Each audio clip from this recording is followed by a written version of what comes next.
నువ్వు జడ్జ్ చేయి. అర్థమైందా?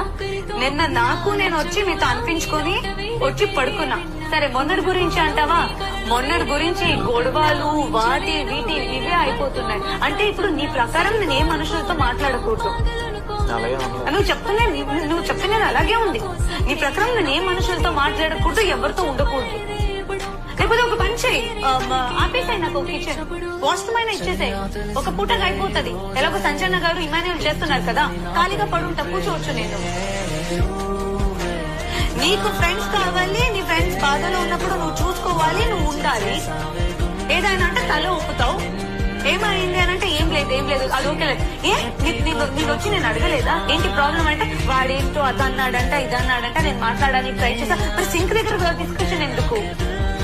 అప్పుడు కూడా నేను పారిపోయానా? బాల్కనీ బయట మీరిద్దరు వాక్ చేసేటప్పుడు వాష్రూమ్ లో అప్పుడు ఎక్కడ కనిపించలేదు కదా. నేను మాట్లాడడానికి ఒక అర్థం ఉండాలి. ఎవరు ఏంటి తెలుసు? కళ్యాణ్ సరిగా మాట్లాడు కళ్యాణ్. ఏంటి తను నాకు అర్థం కాదు.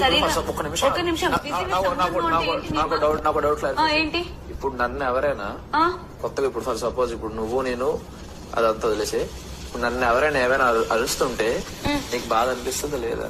నిన్ను ఎవరైనా అరుస్తుంటేనా? నా మీద ఎవరైనా అరిచినా ఫర్ సపోజ్ నా మీద ఎవరైనా కారణం లేకుండా ఏదో లీడర్ ఏదో చలాయించిన కమాండింగ్ చేసిన యువతలో నీ కోపం వస్తుందా రాదా?